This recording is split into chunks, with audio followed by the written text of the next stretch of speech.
Seconds Out with Lou DiBella for the latest edition of DiBella's Digest. And Lou, as we always start, how's your week been? I don't know, I'm watching Major League Baseball crumble. I have two minor league teams that probably aren't going to have a season. And boxing's crawling back. My week's been fairly shitty.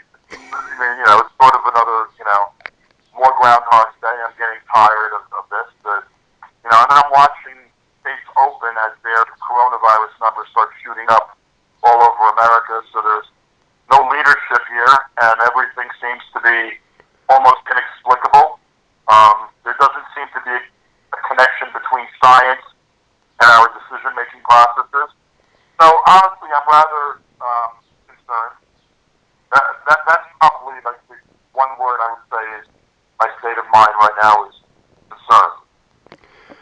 I wish that boxing could offer us some light relief from the problems facing the world, but unfortunately last night's show once again brought judging to the fore, and I'm sure you saw it, particularly the... Well, it just proves you can have fucked up, shitty, irresponsible judging even in an empty room with no crowd. Yeah. And look, Dave Moretti's a good judge. He had a shitty scorecard in the main event. It didn't affect the decision, thank God. But in the first fight, Champion lost that fight. Period. I don't give a shit what anyone says. I watched the fight.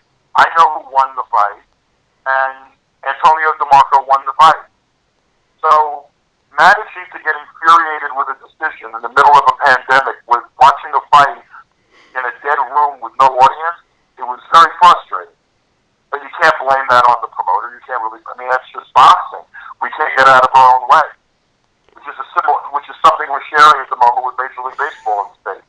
We can't get out of our own way. Bob Aaron, when I spoke to him last week, predicted that having no crowd would be a benefit to the judging and we'd actually start seeing some better decisions. No, you and I discussed that a while ago.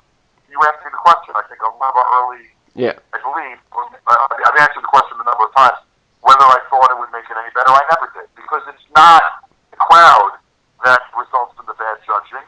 It's the connections of judges to ratings organizations, the way that judges are paid and compensated and put up. The system of judging should be completely independent from the politics of boxing, not immersed in it. And the system of judging throughout the world in boxing has always been completely fucked up because, you have IBF judges, WBO judges, WBA judges, you have judges that go to conventions, the judges see who's getting all the awards, they see who the star fighters are, and the system is rigged in favor of the fighter who's supposed to win. Now, obviously our sympathies go to Tony DeMarco, who deserved to win that fight. But just looking at the main event, it seemed like the upset, Mike Planier beating Josh Greer Jr., a lot of people were predicting it in the build-up. Is that kind of a shot at the matchmaking, perhaps, that a lot of people seem to see this upset coming? I think it was good matchmaking. I think the more interesting, I think that they wanted a real fight.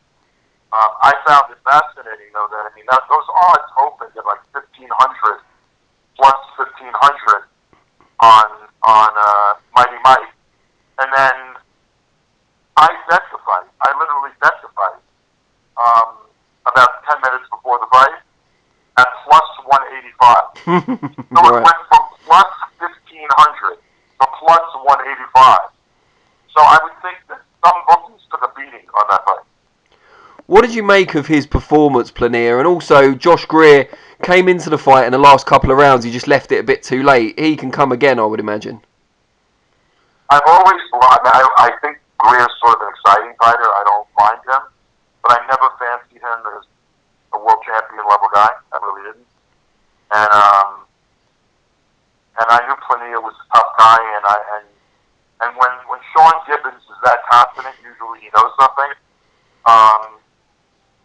I think it was just good matchmaking. I think they wanted a good main event, and they got one. It was competitive, but clearly, Planier won. I should say Sean Gibbons always seems quite confident, to be fair. He's just that kind of guy. He's a very strong character, isn't he? But talking about one of the fighters you work with, Regis Prograis, in the last week we've seen the implosion of a fight that was scheduled before lockdown between him and Maurice Hooker at a catchweight, which initially wasn't really what Prograis wanted anyway, from what we were told. He wanted it at 140 as a... We wanted it at 140. When we made the fight, Hooker said he couldn't make 140 comfortably. And then since it was a non-title fight, he wanted it at 143. We made a deal for 143. And now Hooker wants nothing less than 145. And Regis isn't ready to move up to welterweight. And when you start moving up to 145, 146, 147, it's very difficult in your next fight when you're no longer 20 years old to get down to 140. So, you know, and by the way, like, we would have been willing to negotiate up to 144 and a half. I don't understand why Maurice Hooker thinks he controls everything. Like, you know, and it's a shame because it's a terrific matchup. But this isn't us. And there was another thing. Eddie came and said, we need you to take a pay cut. We need both sides to take a pay cut. What I said was, Team Prograis is not going to blow the fight, but determine, because we always had a 50-50 deal. I said, determine what Hooker's people will take, and I'm sure that I can get my side to do the fight at the same number. Apparently, Hooker's side never agreed on the money. They didn't agree on a cut. I guess Hooker's feeling was it was going to be incredibly hard work and very, very difficult for him to get down to weight. And I don't think he wanted to get down and give up money. He was willing to do 143 before lockdown. Now it's 145. Does that suggest that he hasn't been completely living the life during lockdown, or just that he's naturally getting bigger? I mean, he's not 18 years old. He's not just growing. You know what I mean? Now, that being said, what it does suggest is maybe he did work out during the lockout, and maybe he built muscle mass, and he's having problems with his weight. But you still have 2 full months. And you're talking about 2 full months at 144 pounds, because we had agreed to that. 144, which we gave him another pound. 144 pounds, which is 4 pounds higher than you've traditionally fought at. So I'm sort of perplexed. Look, I believe that he just doesn't want to fight. Why do you? But where are we going? I mean, this is, and by the way, this is putting Regis at a really big disadvantage. If Hooker said a month ago, I'm not going to make the weight, maybe Prograis would be fighting Ivan Baranchyk. But Ivan Baranchyk committed to another fight on ESPN, where, by the way, a lot less money than he would have gotten paid to fight Prograis. So, I mean, in a lot of ways, the domino effect when a guy like Hooker does something like this, it affects other people. He signed a contract. He knew that the fight would be rescheduled potentially as soon as it was possible. And I just think this is totally unprofessional. Why do you think, I mean, it's hard to look into someone else's psyche, but why do you think he was willing to accept the fight 2 months ago and now he just doesn't seem to fancy it? I don't know. Maybe he gained some weight. He's been hanging out. You know, he's with Bomac and Bud Crawford and that whole crew in Omaha, and maybe, you know, talking to other people and talking about his concerns with his own weight. I mean, he may be getting advice that says you shouldn't put, you know, if you're going to be less than 100% at 140, you know, you should just move up to welterweight. You know, but the problem is going to be, I don't think people are laying out a yellow brick road for him. I don't think that he's going to find a life jacket with good money someplace else. And he's also putting us at a great disadvantage. From my standpoint, promoting Regis, it's very hard to find the fight in an environment where a fight's blowing up in this environment instead of happening. And anybody who has a fight happening now should be grateful. Oh, yeah. So the idea that this guy's blowing the fight up sort of has my side of the table pretty infuriated, and I find it unprofessional. And I really would love the fight to happen because I'd like to see Regis beat the shit out of Mo Hooker. Yeah, you have to feel for Regis, especially since for most people he's at worst the #2 super lightweight in the world. Look, I'll be honest with you too. I mean, I'm not going to argue about the decision in the last fight, but I will tell you that the World Boxing Super Series, which is a disgrace, by the way, and not a professional entity, and not something that's buckled up, and that it was very mismanaged. It was not what they said it was going to be. But we had all sorts of disputes with them. We were unsure about the date of the fight.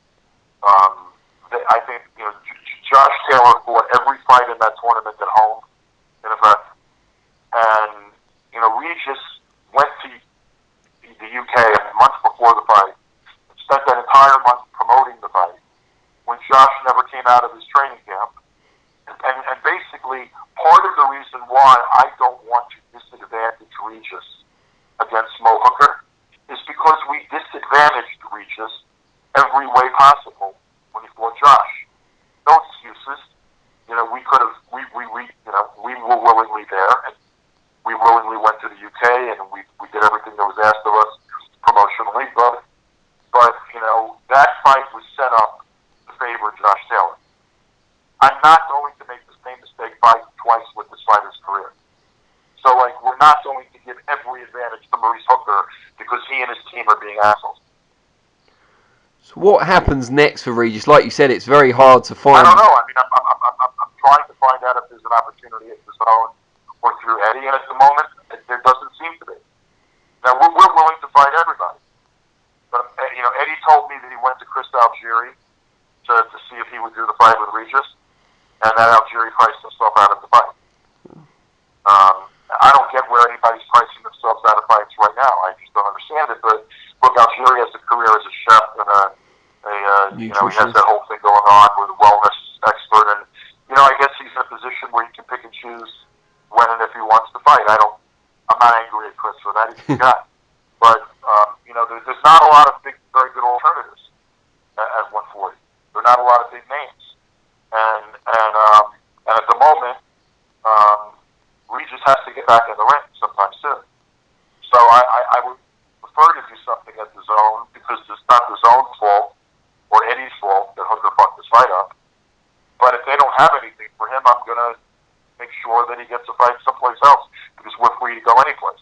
So I'm going to reach out this week to Steven Espinoza and Showtime. I'm going to reach out to ESPN and Hearn, because I have no choice. Well, we hope that something gets worked out for him. As you said, it's through no fault of his own that he's been left. I mean, we would come to Eddie's backyard and fight Lewis Ritson. In fact, we'd go to Lewis Ritson's backyard to fight Lewis Ritson. Yeah, I don't know if Lewis Ritson's backyard's quite as big as... We'll go to Ricky Burns' backyard to fight Ricky Burns. And if there's anybody over there in the UK who wants us to fight, we'll go over and we'll fight him. It's not a matter of... We're not looking to pick and choose, but I have a fighter with a family that hasn't earned money in a long time that needs to fight. So Regis Prograis officially challenging the whole of the UK, basically. There's nobody in Eddie's stable. There's nobody in the zones, Sphere or Universe. There's nobody at ESPN at 140. There's nobody that we won't fight. And by the way, we're not the ones fucking this fight up with Maurice Hooker. He signed the contract. I mean, And then, by the way, to sign the contract, he signed the contract for 143. We would move the number to 144. He still won't fight.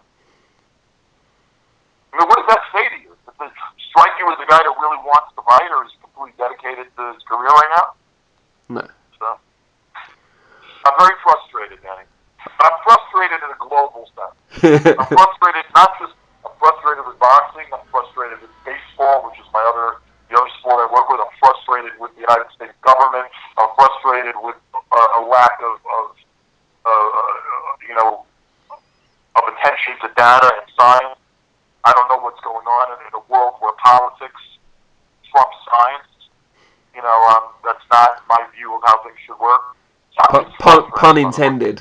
Trump science. Very good. Exactly. Trump science. Yeah. Pun intended. Yeah. I'm just a frustrated motherfucker right now. I noticed. Well, things can only get better, in theory. Let's hope. Let's hope by next Wednesday there's a greater glimmer of hope. Fingers crossed. Well, it's been entertaining anyway, as it always is. It's thank you, and it's a pleasure checking in with you, my friend, and I'll check in again in a week. Brilliant. Take care, Lou, and we'll see you soon.